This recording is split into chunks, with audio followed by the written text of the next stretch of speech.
స్టేజ్లో సరిగ్గా మీరు అందరూ వినాలి. గ్రోయింగ్ స్టేజ్లో మనం చాలా వల్నరబుల్గా ఉంటాం, బిక్కుమంటూ ఉంటాం, రాణిస్తామా రాణించమా అనే సమయంలో.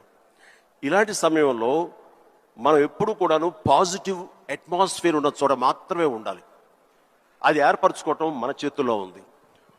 నేను ఇంకా సినిమాలు స్టార్ట్ అవ్వలేదు. పాండీ బజార్, టీ నగర్, మెడ్రాస్, అక్కడ ఒక ఏరియా ఉంటుంది. అక్కడ చాలామంది సరదాగా ఈవినింగ్ కబుర్లు చెప్పుకోవడానికి వస్తారు. వచ్చినప్పుడు వాళ్ళ దగ్గర నేను సరదాగా వెళ్తే ఒక ఫ్రెండ్ తీసుకెళ్ళాడు, రా సరదా కూర్చుని ఒక టీ తాగి వచ్చేద్దామని.